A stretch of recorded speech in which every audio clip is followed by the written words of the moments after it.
Megacity Nova loomed like a glass-shrouded tumor on the horizon, its dome structures reflecting the harsh sunlight through layers of atmospheric haze. From a distance, it resembled a collection of soap bubbles, pristine, fragile, and completely sealed from the world outside. Within those bubbles lived the privileged, those who could afford to breathe freely. Beyond the domes stretched the climate slums, where millions gasped through assistance masks and prayed that tomorrow's air ration wouldn't be cut again. Lon stood at her workstation in the central filtration facility of Eris Corporation, watching numbers scroll across her screen. Oxygen concentration levels, particulate counts, atmospheric pressure readings. Her slender fingers moved deftly across the control panel, making minute adjustments that would determine the quality of air thousands would breathe tomorrow. At 32, she was already one of the most skilled atmospheric engineers at the facility, though that distinction had come at a price. Efficiency up 2% from yesterday, she noted aloud, pushing a strand of dark hair behind her ear. That should please the board. Around her, the massive filtration system hummed, a cathedral of pipes and processing units that pulled in the toxic outside air and transformed it into something people could survive on. The irony wasn't lost on Lan that they were essentially manufacturing what had once been free to all. "You're still here?" a voice came from behind her. "It's past shift change."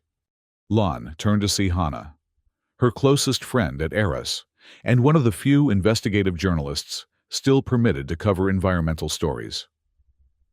At 35, Hana's face carried the subtle scarring that came from growing up in the slums before the full implementation of the dome system. Chemical burns from acid rain that even the best medical treatments couldn't completely erase. "Just making some final adjustments," Lan replied. "The eastern sector reported some respiratory distress cases yesterday. I'm trying to boost their oxygen saturation." Hana leaned against the console, lowering her voice. "You know they'll just sell the excess capacity as premium air, right? Your compassion is cutting into their profit margins." Lan sighed. "I know, but I can't just do nothing," Hana finished for her. "That's what makes you different from most of the engineers here. You still think like someone from the Modular Forest Project." The mention of the failed initiative made Lan's jaw tighten. 5 years ago, she had been part of an ambitious plan to recreate rainforest ecosystems in modular, controlled environments, natural oxygen factories that could begin healing the atmosphere. The project had been defunded just as it was showing promise. Official reason: insufficient return on investment. Actual reason, as everyone knew: it threatened the business model of companies like Eris. "Sometimes I wonder if we're just prolonging the inevitable," Lan said quietly, glancing at the massive screen that dominated the center of the facility, displaying the global atmospheric crisis in real time, vast swaths of red and orange indicating critically depleted oxygen levels across continents. "Don't let the cameras hear you say that," Hana warned, nodding subtly toward the security sensors embedded in the ceiling. "Defeatist talk is practically sedition these days." Lan nodded, returning her attention to her controls. "I'll see you at the community center later. Dr. Silva is giving a talk about pre-collapse botany." "Wouldn't miss it," Hana replied with a small smile. "Someone needs to document the old man's knowledge before it dies with him." After Hana left, Lan continued working, losing track of time as she fine-tuned the system parameters. The facility gradually emptied as the evening shift dwindled, leaving only the essential overnight staff. She should have left hours ago, but these quiet moments when she could adjust the distribution algorithms without oversight were precious. With a few keystrokes, she could divert a slightly higher oxygen concentration to the public breathing stations in the slums. Not enough to trigger alerts, but enough to ease the constant headaches and fatigue of those who couldn't afford premium air subscriptions. It was during one of these quiet moments that Lan first heard it. Voices coming from the executive meeting room, adjacent to the main control center. The room was supposed to be soundproof, but someone had left the ventilation bypass open, carrying fragments of conversation through the duct system. The atmospheric degradation rate is perfect. A male voice. One Lan, recognized as belonging to Director Richter, the chief science officer of Eris. Our projections show ambient oxygen levels dropping another 2% globally within 6 months. And you're certain this accelerated timeline won't raise suspicions? Another voice, unfamiliar to Lan. The public has been conditioned to expect decline. Richter replied. We've prepared a comprehensive report attributing it to the Indonesian wildfire season and increased methane releases from the Arctic. The regulatory board will accept our findings without question. They always do. A chill ran through Lan's body. She moved closer to the vent, her heart pounding. What about the internal projections that showed stabilization this quarter? A third voice asked. Buried, Richter responded confidently. Only 5 people had access to that data, and they all understand their continued oxygen allowance depends on discretion. Excellent, said the unfamiliar voice. Then we can proceed with the pricing adjustments as planned. A 15% increase across all tiers by year's end, with premium services rising by 23%. The scarcity narrative will make it not just acceptable but welcomed. We're not raising prices. We're ensuring sustainability. Lan's hand moved instinctively to her pocket, activating the recording function on her personal device. It was illegal to record executives without authorization, but the conversation taking place was far more criminal. What about the resistance elements? The third voice asked. Those breathe-free activists have been gaining traction in the eastern slums. Richter laughed dismissively. Malcontents with homemade filters that barely function. They're no threat to the operation.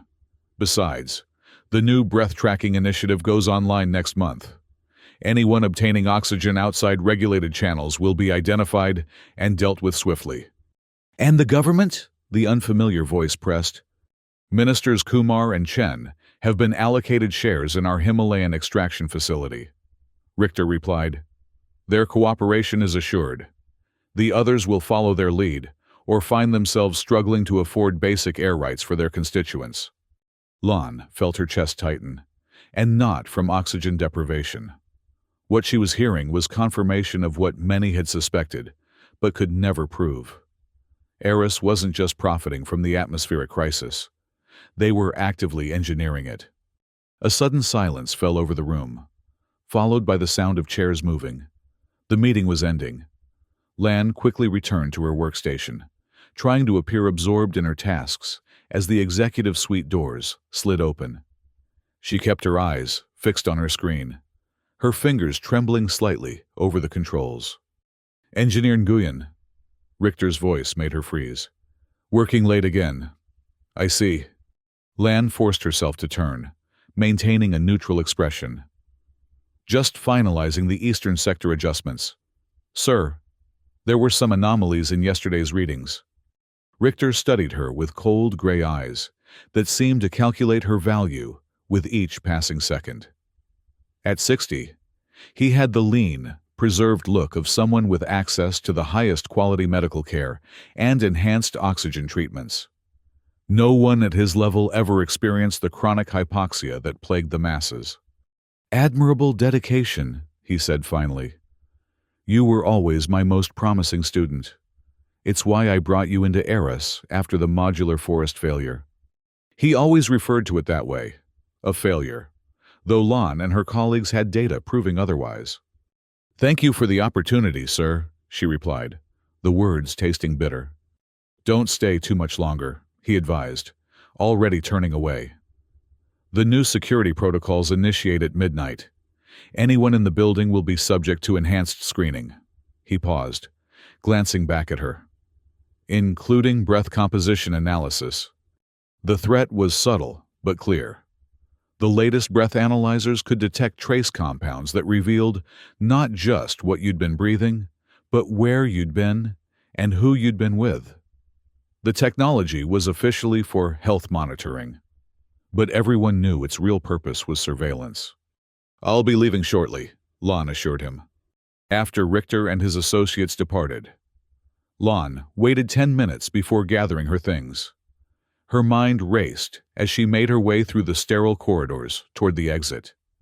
The recording in her pocket felt like it was burning through the fabric. What she had captured could bring down not just Eris, but potentially the entire oxygen regulation framework, if she could find a way to release it safely. The night air outside the Eris complex was thin and acrid. Lon pulled her filtration mask over her face, adjusting it to create a proper seal. Unlike the sleek, nearly invisible premium masks worn by executives, hers was utilitarian, effective, but clearly marking her as middle class. Above her, the massive dome that encased the wealthy central districts of Nova glittered with artificial starlight, while the real stars remained hidden behind the toxic atmospheric haze. Instead of taking the direct transit line to her apartment in the mid-tier residential zone, Lon headed for the community center in the border district between the comfortable sectors and the beginning of the slums. The building had once been a university research facility before education had become almost entirely virtual and privatized. Now, it served as a meeting place for those who still believed in community knowledge sharing, a concept that had grown increasingly radical as resources became more constrained. By the time she arrived, Dr. Silva's presentation was already underway. The old botanist stood before a small audience, his breathing assistance tube trailing from his nostrils to the portable concentrator he carried everywhere. Despite being in his 80s, Silva's mind remained sharp, one of the few remaining scientists who had studied actual living forest before the great die-offs. The relationship between mycorrhizal networks and oxygen production was something we barely understood before we lost 90% of our forest cover, he was saying, as Lon slipped into a seat beside Hannah. The trees weren't just individual oxygen producers. They were a community, communicating and supporting each other through these fungal networks. Hannah leaned over to whisper, "You're late. Everything okay?" Lon gave a small shake of her head. "Not here," she mouthed silently. Dr. Silva continued, his gnarled hands manipulating the holographic display to show root systems intertwining with glowing fungal threads. This interdependence, this cooperation, it's what made forests so resilient. Not competition, but collaboration. Nature understood what we forgot. Survival depends on systems, not individuals. The irony of his words wasn't lost on Lon as she thought about the recording in her pocket. Eris had built its empire on the opposite principle, creating dependency, manufacturing scarcity, and controlling access. After the presentation, the small crowd clustered around Dr. Silva with questions. Lon hung back, scanning the room until she spotted who she was looking for. A lean man with a closely cropped beard, standing near the back exit. Min, the unofficial leader of the Breathe Free movement that Richter had so casually dismissed in the meeting. She approached him cautiously. Though they had met several times at similar community events, their conversations had always been casual, theoretical. What she was about to propose would cross the line into something far more dangerous. "Impressive talk," Min commented as she reached him. "The old man knows his plants." "He's one of the few who remembers what we've lost," Lon replied. "Can we speak somewhere private?" Min's expression didn't change, but his eyes sharpened with interest. "There's a cafe down the street with signal jammers. Technically illegal, but the owners pay the right people to look the other way." 20 minutes later, they sat in a corner booth of a dimly lit establishment called The Last Breath, a name that would have been considered in poor taste if it weren't so grimly accurate. The air inside was noticeably better than outside, suggesting the owners had access to black market filtration technology. "You're taking a risk coming here," Min said after they'd ordered drinks. "Eris monitors their engineers' movements closely." "I disabled my tracker before leaving work," Lon replied. "An old trick from my research days. It'll show me at home, watching entertainment streams." Min nodded appreciatively. "So what's so urgent that you'd risk being seen with someone like me?" Lon hesitated only briefly before placing her recording device on the table between them.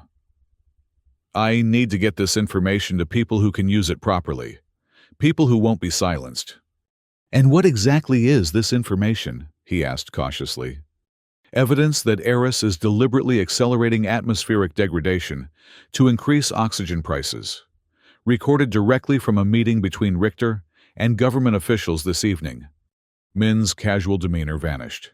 He stared at the device, then at Lon, his expression a mixture of shock and suspicion. If this is legitimate, it would confirm what your movement has been claiming for years. Lon finished for him. That the crisis isn't just being exploited, it's being engineered. Why are you bringing this to me? You have a comfortable life, guaranteed oxygen. Why risk everything? Lan looked down at her hands. Before Eris recruited me, I was developing modular forest systems that could have started reversing the damage. Self-sustaining, accessible technology that would have made companies like Eris unnecessary. Richter was the one who reviewed our grant application. He praised our work publicly, then buried it privately. Thousands of research hours, promising results, all disappeared into corporate archives. And you want revenge? She shook her head. I want to breathe free. I want everyone to breathe free. The technology exists to stabilize and eventually regenerate the atmosphere. But as long as companies like Eris control the narrative and the resources, it will never happen. Min studied her for a long moment before speaking again.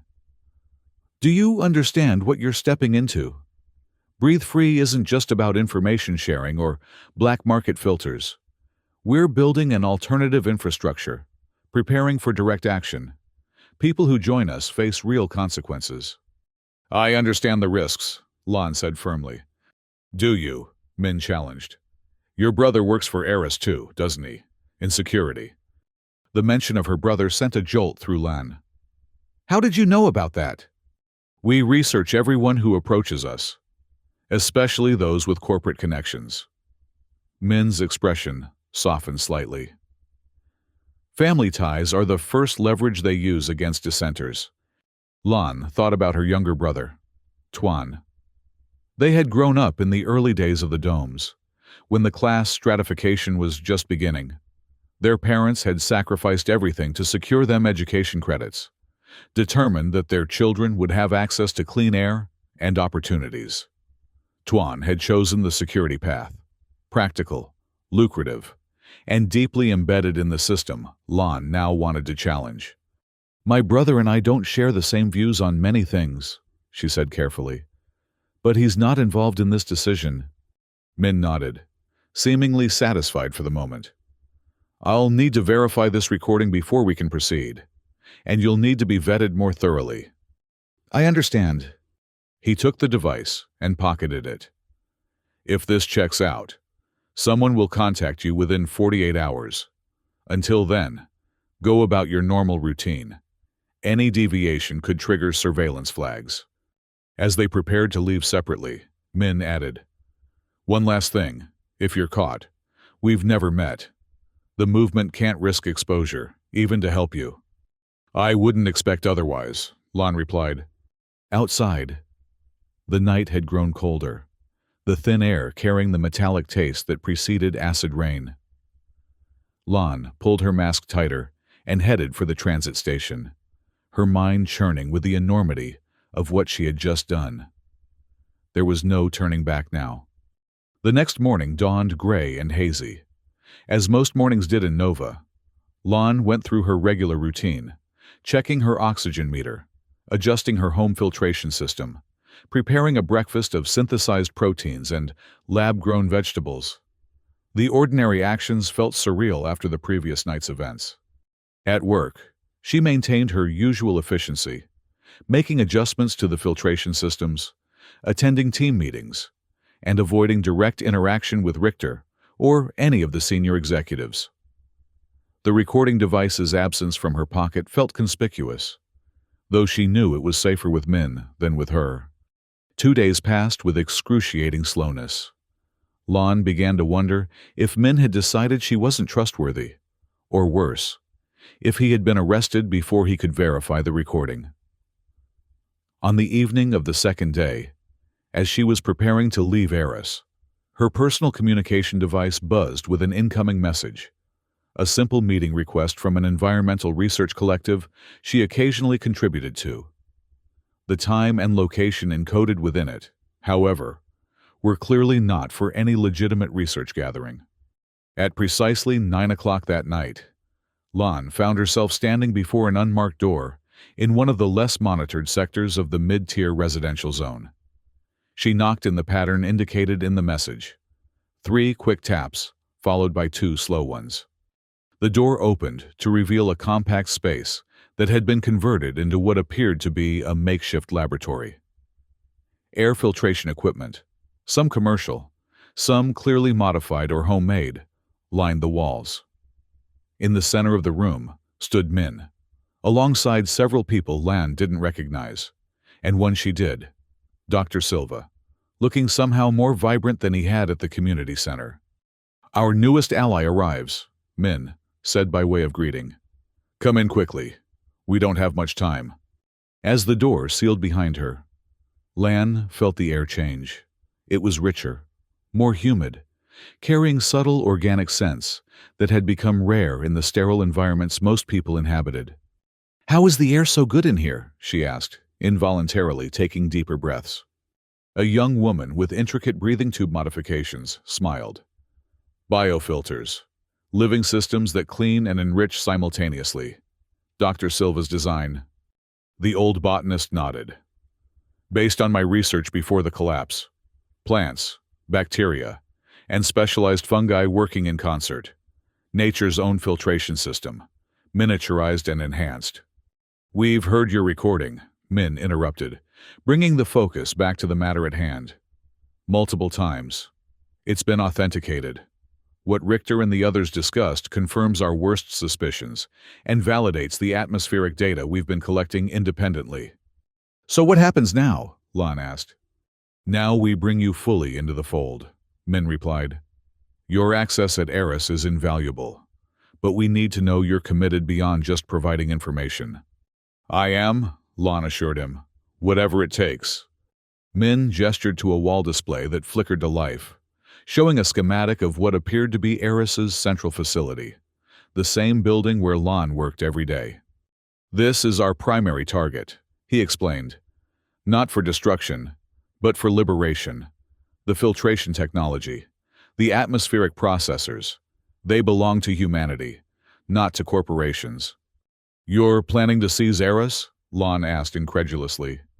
"That's impossible. The security systems alone—" "Not seize," Dr. Silva interrupted gently. "Expose and repurpose. We have no interest in becoming the new controllers of a broken system. We want to break the system itself, to return air to the commons, where it belongs." Over the next hour, they outlined a plan so audacious that Lan alternated between admiration and terror. Breathe Free had spent years building a shadow network, part technological resistance, part ecological restoration movement. They had members inside most major corporations and government agencies, gathering data, developing alternatives, and waiting for the right moment to act. The recording Lan had provided was the catalyst they had been waiting for. Concrete evidence of corporate governmental conspiracy to weaponize the very air people breathed. "We need to access the central processing hub," Min explained, pointing to a secured section of the Eris facility on the schematic. "From there, we can broadcast the recording throughout Nova and simultaneously release the sealed atmospheric studies that prove regeneration is possible without corporate control." "That area requires executive clearance," Lan pointed out. "I can't get you in there." "No," Min agreed. "But you can get us to this junction." He indicated another point on the map, "where we can override the security protocols using exploits we've developed." Lan studied the plan, identifying weak points and suggesting alternatives based on her intimate knowledge of the facility's systems. As they refined the strategy, she felt a growing sense of purpose that had been absent since the failure of the modular forest project. There's one more thing you need to see before you commit fully, Dr. Silva said when they had finished discussing the infiltration plan. He led Lon to a sealed door at the back of the laboratory. This is why we believe change is possible. The door slid open to reveal a sight that took Lon's breath away, not from fear or shock, but from pure wonder. The room beyond was a miniature forest, dense with vegetation that shouldn't have been able to survive in the current atmospheric conditions. Fruit-bearing plants grew alongside ferns and flowering species that Lon had only seen in historical archives. "How is this possible?" she whispered, stepping into the lush space. "Selective breeding, some genetic modification, but mostly the recreation of proper growing conditions," Dr. Silva explained proudly. "These plants produce 4 times the oxygen of their pre-collapse ancestors, with enhanced carbon sequestration capabilities. Given sufficient space and proper implementation, systems like this could begin atmospheric restoration within a decade." "Eris knows this is possible," Min added, his voice hardening. "They have similar research, similar results, buried in their archives alongside your modular forest project. They choose profit over planetary survival every day." Lon reached out to touch a broad green leaf, feeling its living texture beneath her fingertips. "This changes everything," she said softly. "Only if people know about it," Dr. Silva replied. "Only if the technology is freed from corporate control." Lan turned to face them, her decision made. "I'm in, completely." The next week passed in a blur of preparation. By day, Lan maintained her routine at Eris, carefully gathering additional information about security protocols and system vulnerabilities. By night, she worked with the breathe-free cell, fine-tuning their plan and preparing for what they had come to call Respiration Day. The emotional strain was immense. Each morning, as she passed through Eris's security checkpoints, she wondered if this would be the day she was discovered. Each evening, as she met with Min and the others, she wondered if they were being monitored. The pressure was compounded by the need to maintain distance from her brother, Tuan, whose position in Eris security made him both a potential threat and a painful reminder of the family bonds she was putting at risk. Then, 3 days before the planned action, disaster struck. Lon arrived at the breathe-free safe house to find it in disarray, equipment destroyed, plans scattered, and no sign of Min or the others. "They knew we were coming," a voice said from the shadows. Hana stepped forward, a gash across her forehead and soot staining her clothes. "Someone betrayed us." "What happened? Where's Min? Dr. Silva?" Lon asked frantically. "Min was arrested at his apartment. Dr. Silva managed to escape with some of the younger members. I was here when the security forces arrived. I barely got out through the ventilation system." Lan's mind raced. "How did they find this place? No one followed me? I'm certain of it." Hana's expression darkened. "It wasn't you, Lan. It was your brother." The words hit Lan like a physical blow. "Tuan? No, that's impossible. He doesn't even know I'm involved with Breathe Free. He's been tracking you for weeks," Hana said grimly. "We intercepted communications between him and Richter's security team. He reported unusual patterns in your behavior, requested enhanced surveillance."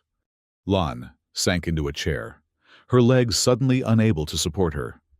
He couldn't have known what he was doing." "Maybe not initially," Hana conceded. "But the timing of the raid, the specific information they had, someone told them exactly what we were planning and when." The implications crashed over Lan in waves. Her own brother had, knowingly or unknowingly, endangered everything they had worked for, and potentially signed Min's death warrant. The personal betrayal stung deeply, but the broader consequences were even more devastating. "We have to accelerate the plan," she said finally, rising to her feet, "before they can move the evidence or strengthen their security." Hana looked at her incredulously. "Accelerate? Lan, we need to run. Disappear into the outer zones while we still can.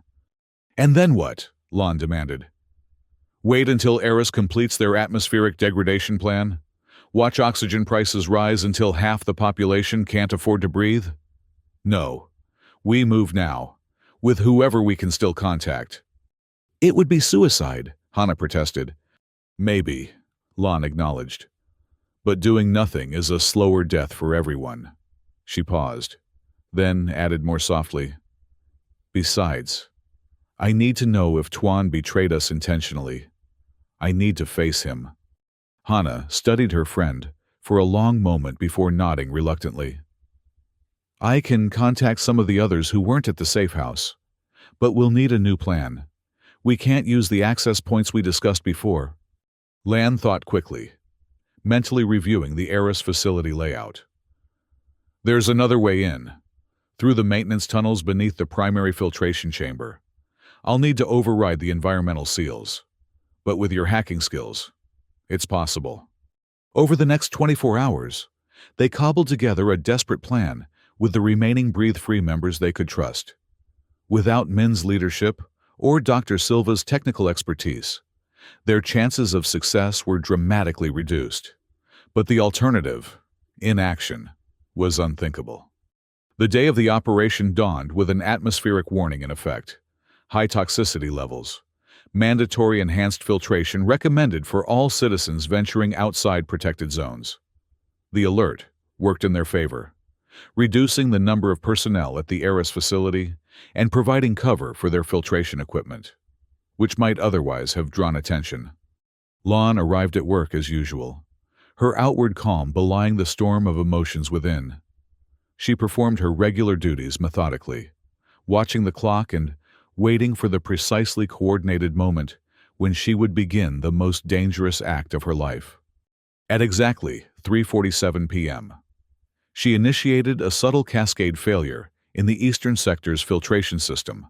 Nothing catastrophic, but significant enough to draw security personnel away from the maintenance access points.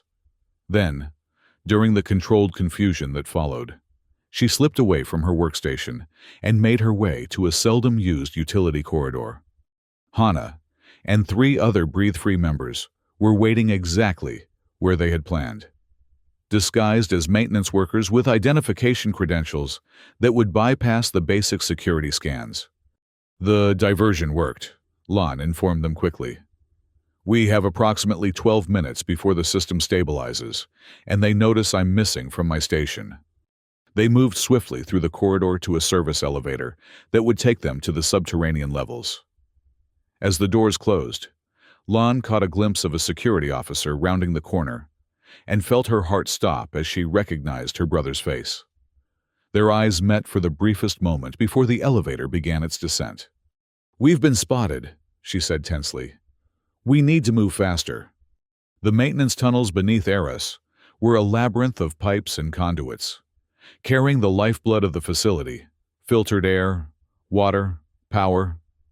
Lan led the group through the maze with the confidence of someone who had studied the layouts obsessively, though in truth, she had never physically been in this section before. The central server hub should be directly above us now, she whispered, pointing to a ceiling access panel. Once we're in, we'll have less than 5 minutes to upload the recording and atmospheric data before security protocols lock us out. Hana connected her specialized device to the access panel's control mechanism, bypassing the security with practiced efficiency. Ready when you are. Lan nodded, and the panel slid open, revealing a sterile white room filled with humming server banks, the digital brain of Eris's operation. They climbed up quickly, securing the panel behind them to delay pursuit. Begin the upload, Lan instructed as she moved to the main console. Her fingers flew over the interface, disabling alarms and creating a pathway for Hana's infiltration software. Warning lights began to flash as the system detected their unauthorized presence. But it was too late. Hana had already breached the primary firewall. I'm in. Uploading the recording now. On screens throughout the facility, and soon, throughout Nova, Richter's damning words began to play. Simultaneously, Lon initiated the release of the buried environmental studies, flooding the information networks with proof that atmospheric regeneration was not only possible, but had been actively suppressed. 2 minutes until full security response, one of the others warned, monitoring the alarm systems. We need more time, Hannah said tensely. The distribution isn't complete. Lon made a split-second decision. Finish the upload. I'll create another diversion. Before anyone could stop her, she was moving toward the exit, a different one than they had entered through, heading deeper into the facility rather than toward escape. She knew exactly where she was going. Richter's private laboratory, where the most sensitive atmospheric research was conducted, was just 2 levels up. If she could access it, she could trigger an emergency containment protocol that would lock down the entire section, buying precious minutes for the others to complete their mission and escape. The corridors were eerily empty as she made her way upward. Everyone would be responding to the alerts from the server room. She reached Richter's lab without encountering resistance and used her engineering override code to enter. The space was immaculate, filled with advanced equipment that most ERA's employees never saw. She moved quickly to the atmospheric testing chamber in the center of the room and initiated an emergency simulation, a procedure that would trigger containment protocols without actually releasing any harmful substances. As the alarms began to sound, she turned to leave and found herself face to face with Richter. I always knew your idealism would be your downfall, he said calmly, despite the chaos unfolding around them. Though I admit, I underestimated your resourcefulness. It's over, Richter, Lon replied, fighting to keep her voice steady. The recording is being broadcast throughout Nova. The suppressed research is public. People will know what Eris has done. People will believe what we tell them to believe, he countered, taking a step toward her. A disgruntled employee, industrial sabotage, terrorism. The narrative is already being constructed. Not this time, Lon stood her ground. The evidence is too clear, too comprehensive. Richter's composed facade cracked slightly. Do you have any idea what you've done? The system exists for a reason. Control is necessary. Without it, there would be chaos, resource wars. We manage scarcity to maintain order. You create scarcity to maintain power, Lon corrected. The modular forest could have begun atmospheric restoration years ago. The biofilters Dr. Silva developed could provide clean air to everyone. You chose profit over survival. I chose stability, Richter insisted. Your precious forests, your democratic distribution of air, they're fantasies. Noble ones, perhaps, but ultimately destructive. The masses cannot manage resources sustainably. They need guidance, structure. They need to breathe, Lon said simply. The containment doors began to seal as the emergency protocol activated. Richter glanced at them, then back at Lon, his expression hardening. You won't leave this facility alive, he stated matter-of-factly. Neither will your co-conspirators. That's where you're wrong. A new voice joined the conversation. Tuan stepped into the laboratory, his security uniform impeccable despite the situation. No one else is going to die because of Eris. Lon stared at her brother in shock. Tuan, what are you doing here? You reported us to security. I reported unusual behavior, he interrupted. I didn't know what you were involved in, not at first, but when I heard what Richter was planning for the arrested activists, I started digging deeper. I found the same buried research you did. Lon, I heard the same recordings. He turned to Richter, his expression cold. I've been monitoring your private communications. I know about the enhanced interrogation facilities in the lower levels. I know about the disappeared scientists and activists. No more. Richter's composure completely dissolved. You're both fools. The system cannot sustain universal access. The atmospheric degradation is too far advanced. Controlled distribution is the only way forward. That's a lie, Lon said firmly. And now everyone knows it. The facility's announcement system suddenly crackled to life. Attention all personnel! Evacuation procedures are now in effect. This is not a drill. Proceed to designated exit points immediately. What have you done? Richter demanded. Tuan smiled grimly. Insurance policy. I've initiated a facility-wide shutdown. All data is being backed up to external servers beyond Eris's control. All personnel are being safely evacuated. You can't do this! Richter lunged toward the nearest console, but Tuan intercepted him, restraining him with practiced efficiency. It's already done, he said quietly. Lon, we need to go. Now. The siblings moved quickly through the sealing facility, navigating the emergency routes that would lead them to the surface. Behind them, Eris's heart, its massive filtration systems and atmospheric processors, began a controlled shutdown sequence that would prevent damage to the equipment while rendering it temporarily inoperable. Hana and the others? Lon asked as they ran. Already clear, Tuan assured her. Your journalist friend is making sure the broadcast continues uninterrupted.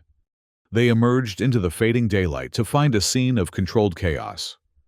Eris employees streamed from the facility exits, while in the distance, crowds were beginning to gather around the massive public screens that dominated Nova's central plaza. On those screens played the damning evidence: Richter's casual discussion of engineered scarcity, the suppressed research showing atmospheric recovery possibilities, the profit projections based on increasing oxygen prices. What happens now? Lon asked, watching the growing crowds. Now comes the hard part, Tuan replied. Rebuilding a system that actually serves everyone.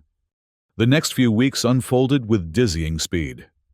The public reaction to the Eris revelations was immediate and overwhelming. Protests erupted throughout Nova and spread to other megacities across the globe. Government officials implicated in the conspiracy resigned or were removed from office. Eris's stock collapsed, and regulatory agencies, under intense public scrutiny, moved to nationalize the atmospheric processing infrastructure. Min and the other arrested Breathe Free members were released as public opinion turned against the corporations and officials who had orchestrated their detention. Dr. Silva emerged from hiding to present his research to newly formed citizen oversight committees, demonstrating the viability of distributed biofiltering systems and modular forest technology. Lon found herself thrust into a position of unexpected authority as one of the few atmospheric engineers with both corporate expertise and demonstrated ethical commitment. She worked tirelessly with international teams to adapt Eris's technology for more equitable distribution, all while helping to establish the first large-scale modular forest in what had once been the climate slums surrounding Nova. The transition was far from smooth. Decades of atmospheric degradation couldn't be reversed overnight. The entrenched interests that had profited from air scarcity fought back through legal challenges, disinformation campaigns, and occasionally more direct means. There were setbacks, compromises, and moments when the entire movement seemed on the verge of collapse. 3 months after Respiration Day, as the media had dubbed it, Lan stood at the edge of the newly established forest module, watching as thousands of specially engineered plants unfurled their leaves beneath the protective dome. Unlike the corporate domes that had divided society, this structure was temporary, designed to shelter the growing ecosystem until it could survive in the recovering outside atmosphere. It's beautiful, Hana said, joining her at the observation point. As one of the key journalists documenting the transition, she had been working just as relentlessly as Lon. It's a start, Lon replied, her eyes fixed on the greenery below. The atmospheric models show we'll need at least 50 modules this size to begin measurable global recovery. And the resources are being allocated for 43 so far, Hana reminded her. That wouldn't have been possible 3 months ago. Lon nodded, acknowledging the truth in her friend's words. The global response, once the evidence became irrefutable, had been stronger than any of them had dared hope. Countries that had hoarded atmospheric technology began sharing it. Corporations that had profited from scarcity were being restructured or dissolved. Dr. Silva says the enhanced mycorrhizal networks are establishing faster than projected, she noted, pointing to a monitoring display that showed the underground progress of the symbiotic fungi. The oxygen production could exceed our initial estimates. Speaking of the good doctor, Hannah said with a smile, he's presenting the educational curriculum to the council today, training a new generation of atmospheric engineers who won't be beholden to corporate interests. The mention of education brought Tuan to Lan's mind. Her brother had chosen a different path in the aftermath, working with international security agencies to identify and dismantle the corporate governmental networks that had enabled the atmospheric exploitation. Their relationship was healing, slowly but steadily, as they found common purpose despite their different approaches. "Have you heard from Min?" Lan asked, changing the subject. Hannah nodded. "He's in Singapore, helping establish their first citizen-controlled processing facility. Still as intense as ever, but he sends his regards." A gentle alert chimed from Lan's communication device, a notification that the afternoon atmospheric measurements were complete. She checked the readings and felt a small thrill of vindication. For the third consecutive week, ambient oxygen levels had increased by a measurable percentage in the area surrounding the forest module. "It's working," she said softly, showing Hannah the readings. "Actually working." "Did you doubt it would?" Hannah asked. "Every day," Lan admitted. "After years of being told it was impossible, part of me still expected failure." She took a deep breath of the enriched air within the observation area. "I've never been happier to be wrong." As they watched, a group of children from the former slums arrived at the module's educational center. They moved with the energy and curiosity that only children possess, pressing their faces against the viewing panels to see the plants within. Most of them had been born into a world where trees existed only in virtual simulations and historical archives. Now, they were witnessing living forests for the first time. A guide was explaining the function of the different species, how they worked together to create a self-sustaining system, how the air they produced would eventually flow freely to everyone, not as a commodity, but as a common right. "That's the real victory," Hannah observed, following Lan's gaze to the children. "Not just cleaner air now, but a generation that will grow up understanding why it matters, and how easily it could be lost again." Lan nodded, feeling the weight of both accomplishment and ongoing responsibility. The atmospheric crisis wasn't over. In many ways, the hardest work was just beginning. Sustaining public engagement, rebuilding ecological knowledge, resisting the inevitable attempts to recommodify the commons. These would be the challenges of the coming years. Yet, for the first time since the collapse of her original modular forest project, Lan felt genuine hope. Not the desperate, clinging hope that had sustained her through the darkest days at Eris, but something more substantial. Hope grounded in measurable progress and collective action. "We should get to the council meeting," she said finally, turning away from the view. "The oxygen distribution algorithms for the outer zones need to be finalized today." As they walked toward the transit station, Lan glanced up at the sky. The protective dome that had once covered only Nova's wealthy districts was being systematically dismantled, section by section, as the atmospheric quality improved. Through one of the already removed portions, she could see a patch of blue, faint but unmistakable, breaking through the haze that had dominated for decades. It wasn't clear skies, not yet, but it was a breath of possibility in a world that had been suffocating for too long. And for now, that breath was enough.